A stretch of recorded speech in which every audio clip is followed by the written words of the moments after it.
Bonjour à tous, bonjour à toutes, bienvenue dans cette série Le Goût des terroirs où je vous amène en immersion dans les fermes françaises pour découvrir les producteurs passionnés qui nous régalent au quotidien. Direction la Bretagne pour découvrir un mets délicat mais souvent méconnu, j'ai nommé la truite. C'est ici que David Fafin, directeur général de Bretagne Truite, et Sylvain l'Espagnol, pisciculteur engagé, produisent une truite de qualité, respectueuse de l'environnement et du goût. Avant de vous amener en immersion dans leur quotidien, je suis partie à votre rencontre pour vous faire goûter leurs produits et recueillir vos impressions. Allez, suivez-moi dans un voyage entre rencontres, goût et terroir.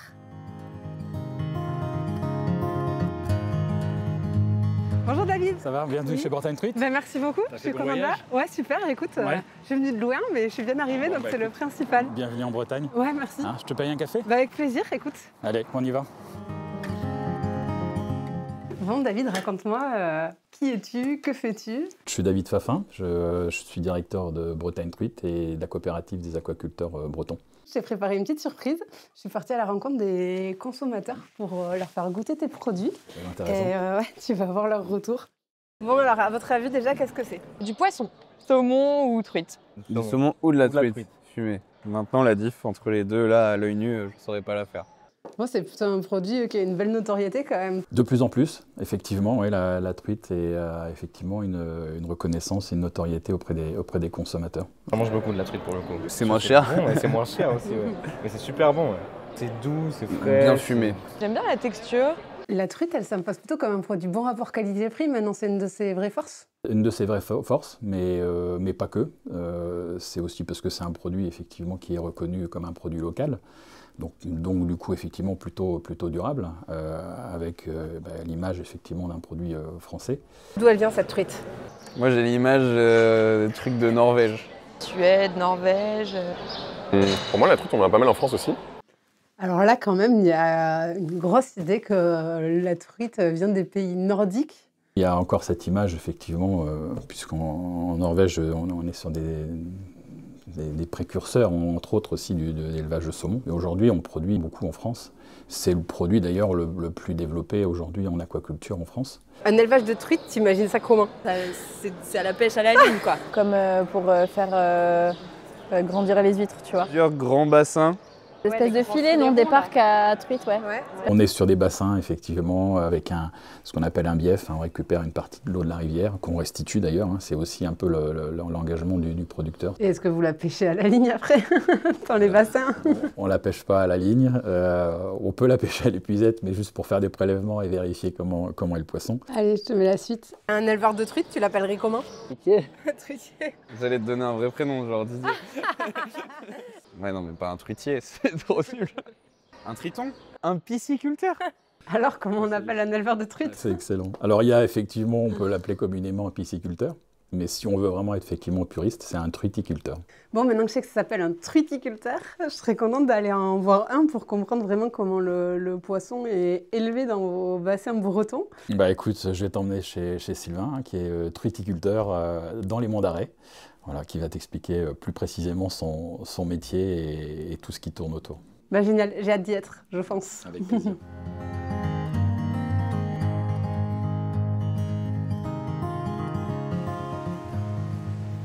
Bonjour Sylvain. Bonjour Louise, bienvenue à la pisciculture du Moulin Queneux. Oui, merci, tu vas bien? Ça va et toi? Ouais, c'est magnifique.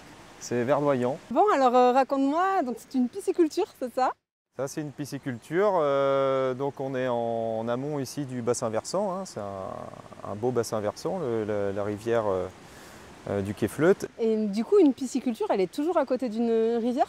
Une pisciculture est toujours à côté d'une rivière parce que la truite est un poisson d'eau vive et donc on a besoin d'une recirculation d'eau importante.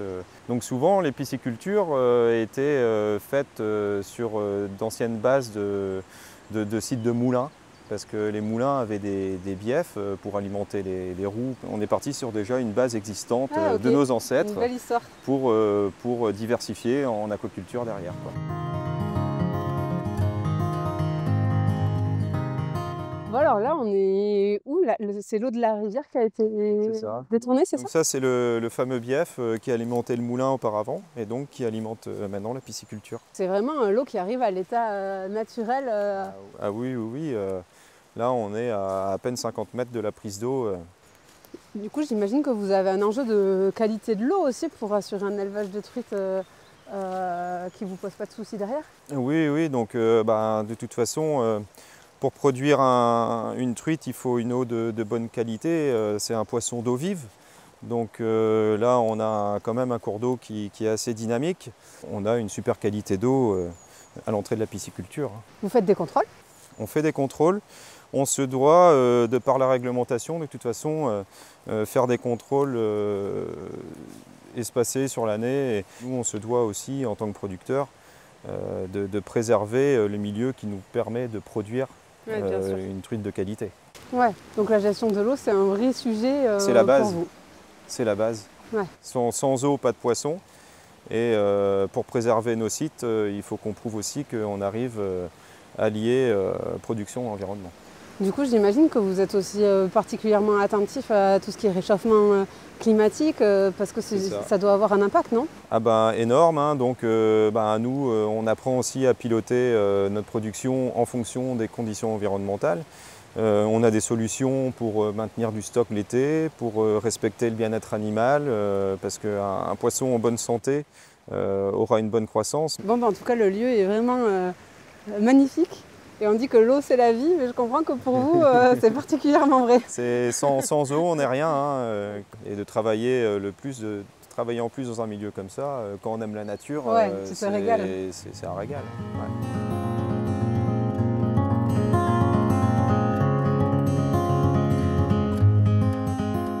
Bon, du coup, là, ces truites, elles ont quel âge?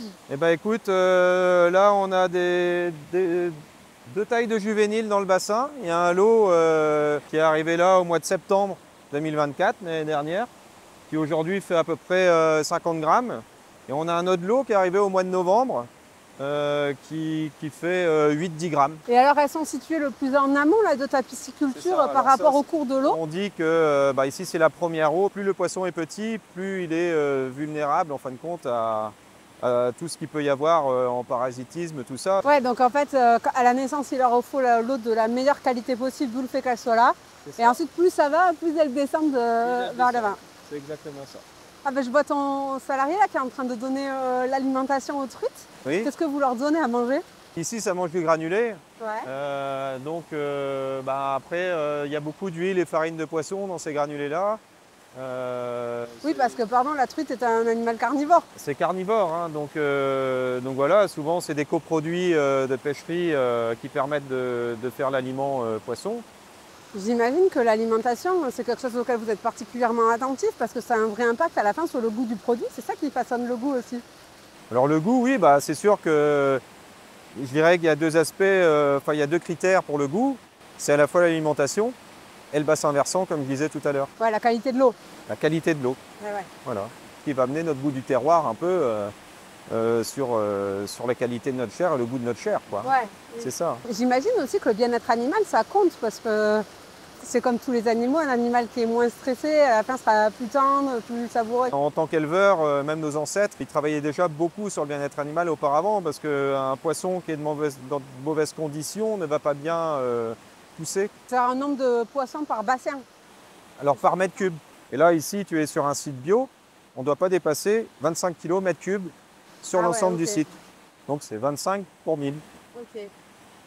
Donc ce qui reste assez faible. Et le poisson, plus il a une eau de qualité,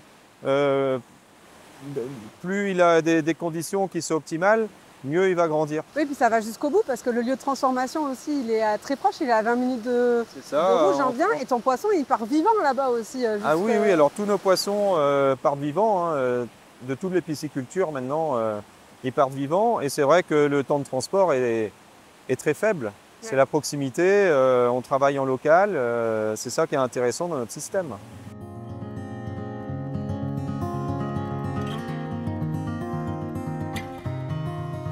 Ouais, là c'est les plus grosses truites alors. Même pas, c'est encore plus gros. Mais non. Alors ça, ce sont des poissons qui ont aujourd'hui plus de 15 mois et qui vont pondre au mois de novembre.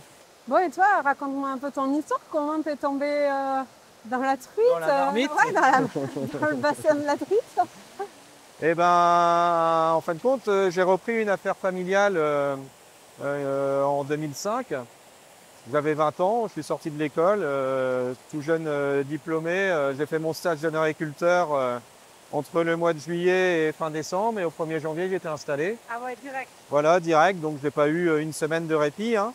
Et j'ai repris la pisciculture de mon beau-père. Puis après, en 2010, j'ai repris ce site-là avec mon beau-père. On s'est associés parce que ça manquait un peu de production sur mon petit site à Sainte-Sève. Et récemment, je viens de reprendre 2 autres sites. Pour ma deuxième partie de carrière, voilà, ça va modifier un peu mon emploi du temps et ma façon de travailler, voilà, pour changer un petit peu des 20 premières années et amener un peu plus de piment à tout ça, quoi. Ouais, donc tu es reparti pour 20 ans. J'espère, j'espère. Très bien. Bon, ben merci beaucoup Sylvain. Eh ben, de rien, J'étais Louise. contente de découvrir les conditions d'élevage et comment elles impactaient le goût du produit. Et maintenant, je vais retrouver David pour voir la partie transformation et comment on passe de la truite dans tes bassins aux produits qu'on a dans les rayons. Très bien, bonne Encore visite. merci, à bientôt. À bientôt. Salut.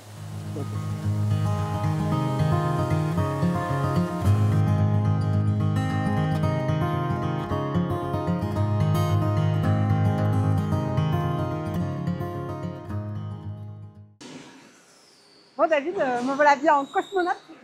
Et j'arrive, c'est Sylvain, vous avez pu découvrir l'élevage de truite. C'était vraiment passionnant. Bah écoute, là on est sur l'atelier de Bretagne Truite. C'est là où on va transformer et préparer nos commandes auprès de nos clients. Et alors comment vous transformez les produits? Bah écoute, là on va transformer en fonction déjà de la taille du poisson, hein, puisque on produit à peu près 65% de très grosses truites, donc là qui va être destiné principalement aux fumeurs, mais pas que, mais aussi effectivement à la grande distribution sous forme de pavés. Et après les plus petits poissons, ils deviennent quoi? Eh ben, les plus petits poissons qui sont plutôt effectivement dans la catégorie de ce qu'on appelle les portions, 250 grammes, sont elles aussi conditionnées, expédiées dans les rayons poissonnerie, libre-service et bien évidemment aussi chez les grossistes. J'ai l'impression là en circulant qu'il y a un véritable savoir-faire aussi pour assurer un produit de qualité et au bon goût de la part de tes équipes.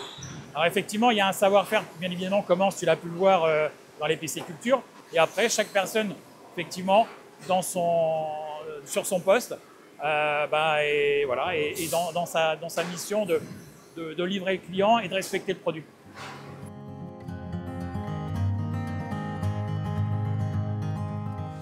J'imagine aussi que ce qui impacte le goût, c'est le fait, vous êtes en circuit ultra court, j'ai fait 20 minutes de route là pour revenir de la pisciculture, tout est vraiment à côté.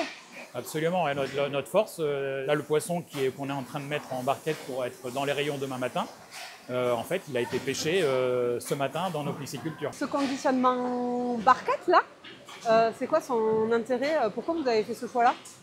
Alors justement, ça, je parlais tout à l'heure d'une volonté de livrer un produit frais. Ce produit-là en fait permet de préserver la fraîcheur du produit sur une durée un peu plus importante. Donc tu peux être en mesure, avec un conditionnement comme ça, de garder le produit en rayon un peu plus longtemps. On l'a vu, c'est un produit qui est de plus en plus plébiscité par le consommateur français. Je crois que c'est 40% de hausse de la consommation ces dernières années. L'origine produit, elle compte. Alors on le met en avant bien évidemment par la qualité de notre service aux clients et du produit, mais aussi effectivement en mettant en avant ce côté circuit court. Et là depuis l'année dernière, on a lancé avec l'interprofession, avec l'ensemble des acteurs de la filière aquacole, on a lancé en fait le logo produit d'aquaculture française. Qu'est-ce que ça garantit ça aux consommateurs? Là, ça garantit en fait un produit né, élevé et transformé en France. On répond aussi à une charte d'aquaculteurs de nos régions. Et là, qui est vraiment un cahier des charges où on va intégrer la partie aliments, la partie bonne pratique d'élevage, le bien-être animal. L'aliment, c'est sur un aliment durable. Oui, et puis tu parles de région. J'ai l'impression qu'il y a un lien fort entre la Bretagne et la truite, non? Je me trompe? Alors, c'est sûr qu'effectivement, oui, on est sur des métiers de tradition et de passion, où il y a un héritage aussi. Alors, il y a un héritage peut-être familial des fois, mais aussi un héritage de savoir-faire, mais surtout parce qu'effectivement, on a des rivières, on a des cours d'eau. Et vous, Bretagne Truite, ton entreprise, c'est quoi son histoire? Comment elle s'est intégrée dans ce savoir-faire et cette histoire bretonne? Alors, l'aventure Bretagne Truite remonte à à peu près dans les années 80, 95, 96, où 3 producteurs se sont associés pour créer Botrain Treat dans le but de transformer et de commercialiser leur production. Voilà. Et une autre étape importante derrière, d'autres producteurs sont montés en fait, sont rentrés dans l'aventure, mais là plutôt sur la constitution d'une organisation de producteurs. Donc la coopérative des aquaculteurs bretons. Et du coup, ils ont chacun une part dans la coopérative et ils font partie de la gouvernance, c'est ça? Le principe effectivement de la coopérative, c'est que tout le monde effectivement a son rôle à jouer. Alors ils sont bien évidemment, ils approvisionnent exclusivement Botrain Treat, parce que c'est effectivement partie du deal, mais ils ont tous un intérêt dans le fonctionnement de l'entreprise. Très bien. Bon, écoute, maintenant que j'ai vu l'élevage, la transfo, je serais quand même contente de le goûter parce que ça fait depuis toute la journée qu'on parle de la truite et moi j'ai l'eau à la bouche. Eh bien écoute, on va continuer le périple, on va aller voir Gulven qui va te montrer comment il transforme et comment il fait ses bonnes recettes. Génial. Eh bien c'est parti.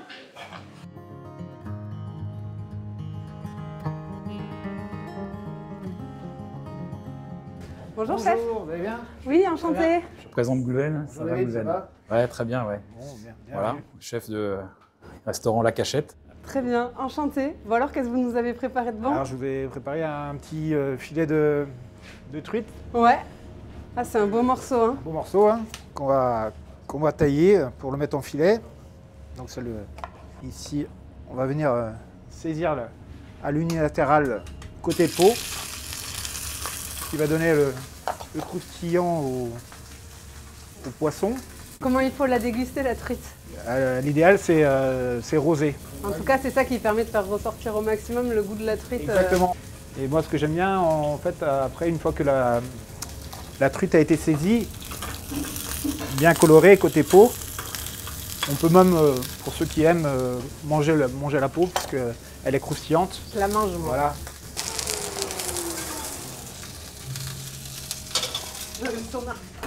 Voilà. Même. Auparavant, j'avais donc préparé mon crémeux céleri, mon beurre romarin orange.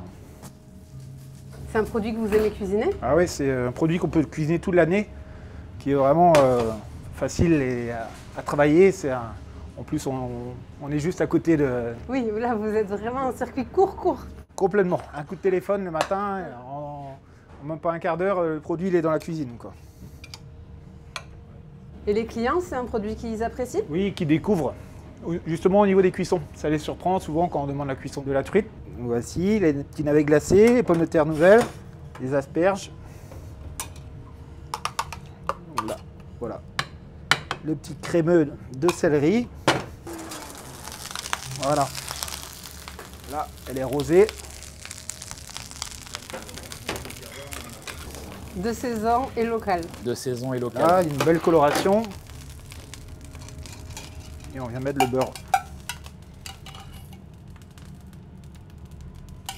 romarin orange. Ça y est, enfin le meilleur moment de la journée. Exactement. Je rigole, tout était très bien. Non mais c'est vrai, je partage, je suis d'accord. Le plus important c'est ça. À toi l'honneur. Allez, Allez, feu. vas-y.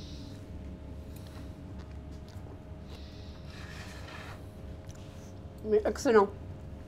C'est sûr, je trouve que la peau, elle apporte le côté croustillant. C'est un goût Ah ouais. qui est doux et à la fois qui est bien présent, quoi. C'est excellent. Toi, David, c'est une fierté de voir ton produit, on l'a dit, sublimé comme ça, cuisiné par des chefs. J'imagine que ça donne sens à ce que vous faites aussi, parce que le produit final, il est là, quoi. Bah c'est vrai, effectivement, parce que finalement, la finalité, c'est le plaisir du consommateur. Et quand en plus, on y apporte une touche supplémentaire par le savoir-faire d'un chef, bah ouais, tout l'ensemble et toute cette harmonie qu'il peut y avoir, bah derrière, c'est du plaisir voilà, pour les papilles, hein, c'est clair. Bon, et bien merci beaucoup à tous les deux. Merci David, j'étais ravie de découvrir toute la filière de l'élevage à la transformation jusqu'à la dégustation. J'ai passé vraiment une fête de journée. C'était un plaisir partagé, et comme on te le disait tout à l'heure, voilà, c'est un métier de passion et on aime bien la transmettre aussi au travers des échanges. Bah, vous faites ça très bien. À bientôt.